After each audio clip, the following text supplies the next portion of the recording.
Hi friends, ಎಲ್ಲರಿಗೂ Divi agriculture and other information YouTube ಚಾನಲ್ಗೆ ಸ್ವಾಗತ.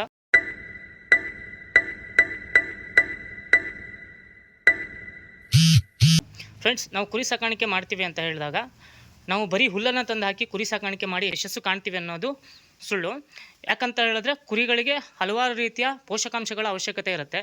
ನಾವು ಹಾಕುವ ಹುಲ್ಲಿನಲ್ಲಿ ಹಲವಾರು ಪೋಷಕಾಂಶಗಳು ಅವಕ್ಕೆ ಪೂರೈಕೆ ಆಗಲ್ಲ, ಕೆಲವೊಂದು ನಾವು ಕೊಡಬೇಕಾಗತ್ತೆ. ನೋಡಿ, ಇವಾಗ ನಾವು ಅವಕ್ಕೆ ಮಿನರಲ್ ಮಿಕ್ಸ್ಚರನ್ನು ಕೊಡಬೇಕಾಗತ್ತೆ. ಯಾಕಂತ ಹೇಳಿದ್ರೆ ನಾವು ಕುರಿಗಳನ್ನು ಒಳಗಡೆನೇ ಸಾಕಿ ಒಳಗಡೆ ಇರೋದ್ರಿಂದ ಅವುಗಳಿಗೆ ಹೊರಗಡೆ ಎಲ್ಲೂ ಬಿಡದೇ ಇರೋದ್ರಿಂದ, ಅಂದರೆ ಪೋಷಕಾಂಶಗಳ ಅವಶ್ಯಕತೆ ಅವುಗಳಿಗೆ ಇರೋದ್ರಿಂದ ನಾವು ಮಿನರಲ್ ಮಿಕ್ಸ್ಚರನ್ನು ಕೊಡ್ತೀವಿ. ಅದೇ ರೀತಿ ಮಿನರಲ್ ಮಿಕ್ಸ್ಚರ್ ಒಂದೇ ಕೊಡೋದ್ರಿಂದ ಅವಕ್ಕೆ ಎಲ್ಲ ರೀತಿಯ ಪೋಷಕಾಂಶಗಳು ಸಿಗುತ್ತೆ ಅಂತಲ್ಲ.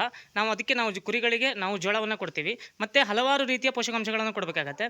ಆವಾಗ ನಾವು ಎಲ್ಲವುಗಳನ್ನು ಬೇಕಾಗುವ ಎಲ್ಲ ಪೋಷಕಾಂಶ ಸಿಗುವಂಥ ಫುಡ್ಗಳನ್ನು ತಂದು ಹಾಕ್ತೀವಿ ಅಂತ ಹೇಳಿದಾಗ ನಮಗೆ ಅದರದ್ದು ಹೊರೆ ಆಗುತ್ತೆ, ಹಣದ ಹೊರೆ ಆಗುತ್ತೆ. ಅದಕ್ಕೆ ನಾವೇನು ಮಾಡಬೇಕಂತ ಹೇಳಿದ್ರೆ, ನಾವು ನಮಗೆ ಸಿಗುವಂಥ ನೇಚರಲ್ಲಿ ಸಿಗುವಂಥ ಕೆಲವೊಂದು ಗಿಡಗಳನ್ನಾಗಿರ್ಬೋದು ಅಥವಾ ಸಣ್ಣ ಸಣ್ಣ ಸಸ್ಯಗಳನ್ನಾಗಿರ್ಬೋದು, ಆ ಥರದಗಳನ್ನು ಹುಡುಕಿ ತಂದು ಹಾಕಿದಾಗ ನಾವು ಕುರಿಗಳ ಸಾಕಾಣಿಕೆ ಮಾಡಿ ಅವುಗಳಿಗೆ ಬೇಕಾಗುವ ಪೋಷಕಾಂಶಗಳನ್ನು ಒದಗಿಸ್ಬೋದಾಗುತ್ತೆ.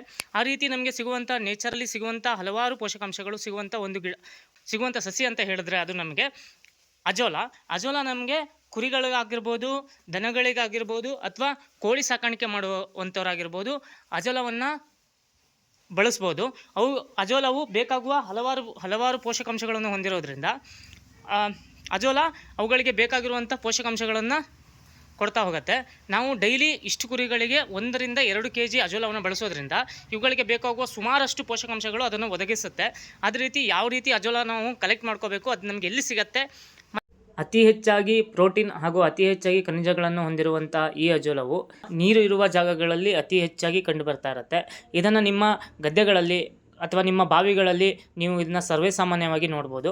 ಇಂಥ ಒಂದು ಅಜೋಲವನ್ನು ನೀವು ತೆಗೆದುಕೊಂಡು ಬಂದು ಅದನ್ನು ಯಾವ ರೀತಿ ಪ್ಲಾಂಟ್ ಮಾಡಬೇಕು ಅನ್ನೋದನ್ನು ನಾನು ಮುಂದಿನ ವೀಡಿಯೋದಲ್ಲಿ ನಿಮಗೆ ತೋರಿಸ್ತೀನಿ. ಆ ಥರ ಮಾಡಿ ಇದನ್ನು ಕುರಿಗಳಿಗೆ ಅಥವಾ ದನಗಳಿಗೆ ಹಾಕೋದ್ರಿಂದ ದನಗಳು ಹಾಲಿನ ಪ್ರಮಾಣ ಮತ್ತು ಕುರಿಗಳ ಬೆಳವಣಿಗೆಯ ಪ್ರಮಾಣ ಹೆಚ್ಚಾಗುತ್ತೆ.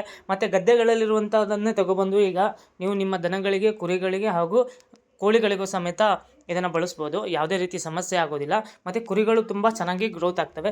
ಇನ್ನೂ ಹೆಚ್ಚಿನ ಮಾಹಿತಿಗಾಗಿ ನಮ್ಮ Divi agriculture and other information YouTube ಚಾನಲ್ನ ಸಬ್ಸ್ಕ್ರೈಬ್ ಮಾಡಿ ಹಾಗೂ ನಮ್ಮ ವೀಡಿಯೋಗಳನ್ನು ಲೈಕ್ ಮಾಡಿ, ಶೇರ್ ಮಾಡಿ.